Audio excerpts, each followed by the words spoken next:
It's round 4 of the World Rally Championship. It's the Rally of Portugal, and this is the toughest day. Over rough, rocky country to the south of Porto. Hello, I'm Richard Vaughan with a roundup of the latest action from Portugal. The second leg, stages 12 to 20. But first, let's recap on what happened in the first leg.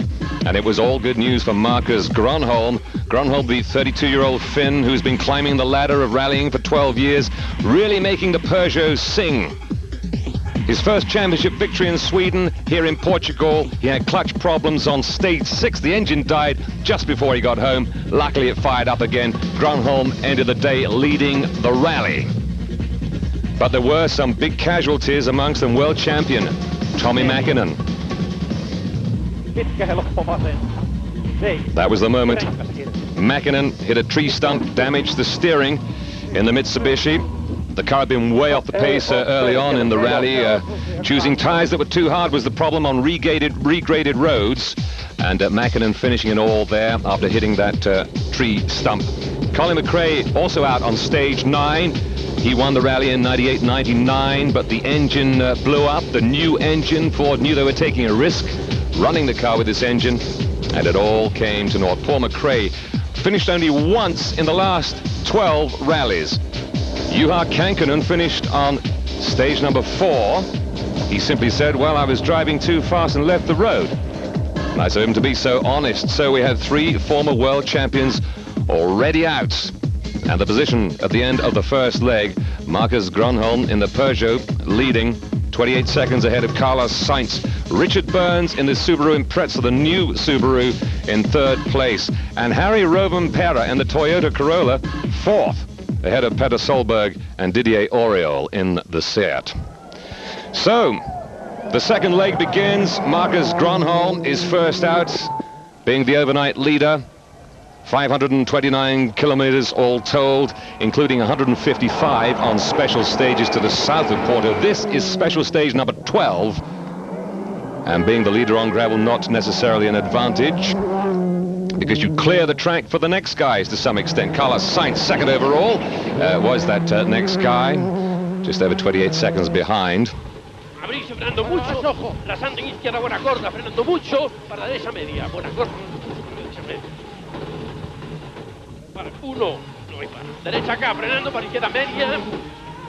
Once again, huge crowds by the side of the tracks here in Portugal, where they really do love it.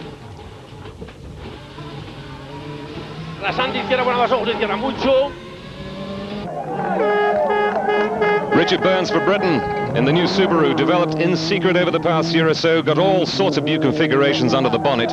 They reckon its road holding is much better, and Burns is absolutely flying.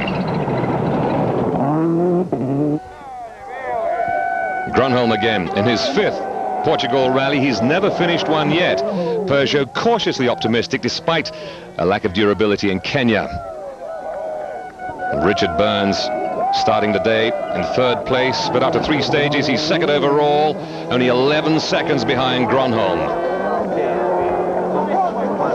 Well, yesterday morning when it was all going well, we did some good times as well, and now we've got a slightly better position on the road. Plus I think maybe the car's just working better in this area. It's a lot rougher here, a lot harder on the car and the tyres, and I'm obviously going flat out to try and get the time back. Just reminding us that on the previous day he was the early leader until the power steering problems slowed him down, but back on the pace right now. But what about Grönholm, still in the lead? Are you happy with your car? Yeah, I'm happy, yes. Only problem is it's coming a lot of dust into the car, but I hope we can fix it now. You've got a new engine coming for Catalonia. Will that make you as competitive, do you think, as the Subaru? I think so. Then we are on the same level, I hope, and maybe a little bit in front. I hope so. Carlos Sainz, 3rd fastest on 3 consecutive stages, and just can't quite keep pace with Burns and Grönholm despite the Ford's new engine. Too high for me. I try hard, but I cannot follow. Why not? Why are you not able to keep up? I don't know.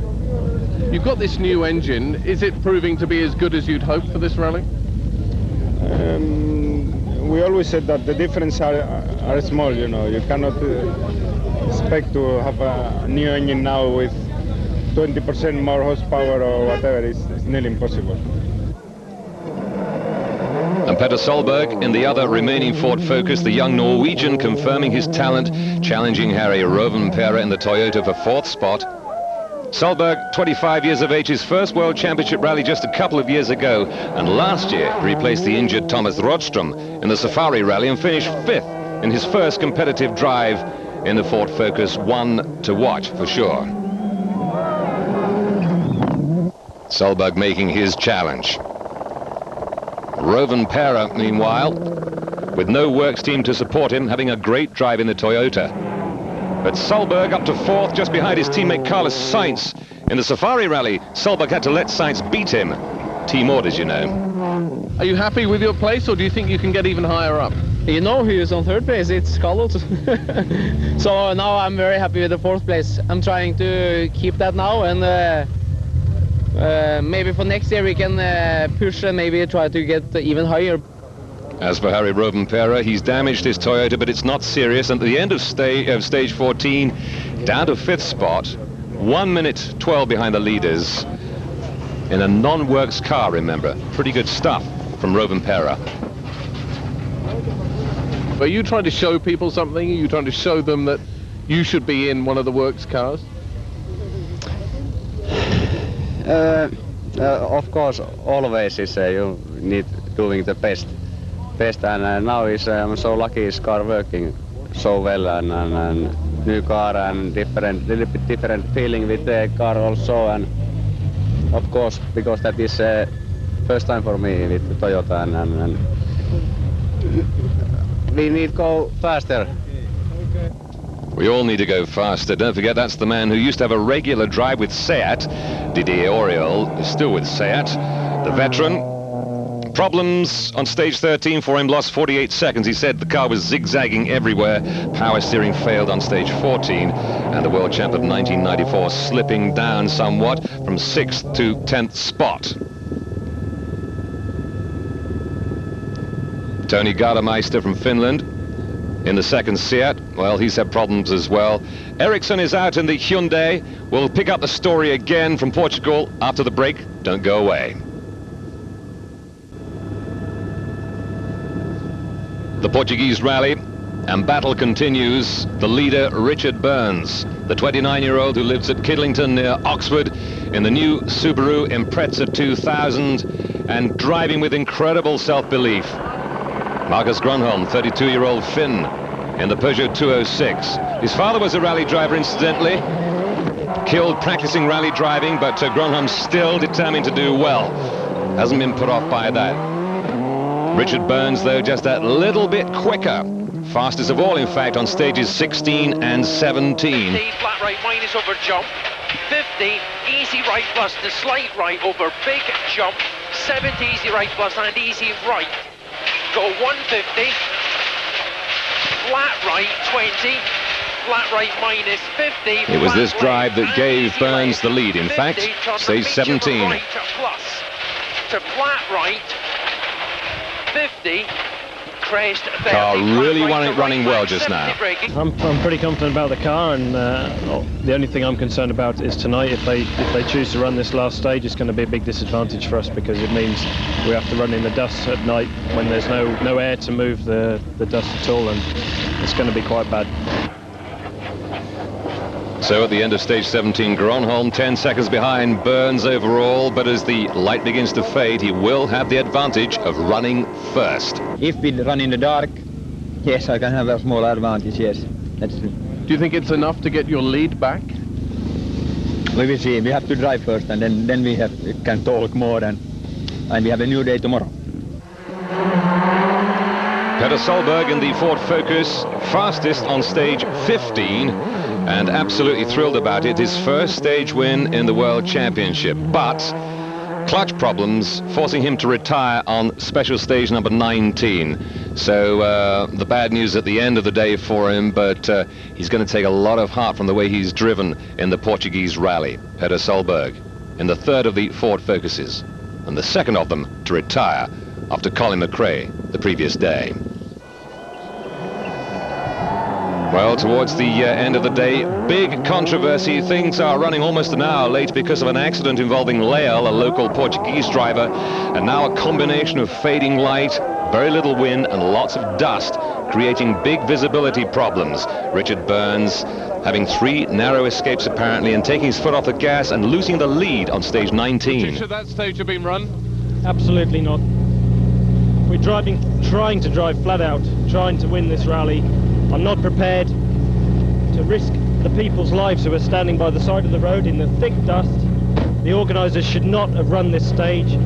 It's not safe to do so. The interest of the sport, if I could have gone off in there, I miss a braking point in one place, I can't see anything, and a lot of people could have been hurt. They should not have put me in the position to have to drive through that stage in that situation. Well, there's obviously a story that's going to run on for some time. There's going to be something of a big row about it, I suspect, but what it all means is that Marcus Grönholm is back in the lead. He had it a little bit easier than Burns, of course, because as we were saying, he was running first and didn't have anybody else's dust to contend with. Marcus, how bad was that last stage, and should they have run it? I don't know. It's they gave I think 3 minutes, so we will see. The stage was okay, but it started to be a little bit dark. No, not dark, but not the same for the others who are coming later. But maybe the 2-3 cars can have the same. And the one remaining Ford Focus with Carlos Sainz at the wheel, the 37-year-old Spaniard, lost quite a lot of time due to drive shaft failure and a spin. 59 seconds, in fact, it all cost him. And then third position, 1 minute 38 behind the leader. Harry Rovanperä, after Solberg's retirement, well, he's back up into 4th place in the Toyota, and absolutely thrilled about that. So at the end of the day, Marcus Grönholm leads, and there's his total time, 3 hours 50:29, 14.6 ahead of Richard Burns in the Subaru, and behind them it's Carlos Sainz in the Ford Focus.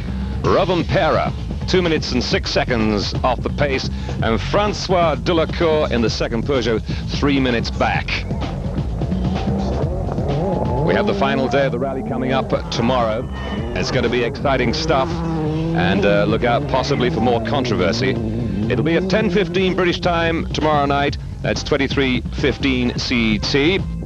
Hope you enjoyed this evening's coverage from Eurosport. This is Richard Vaughan. Until tomorrow, take care. Bye-bye now.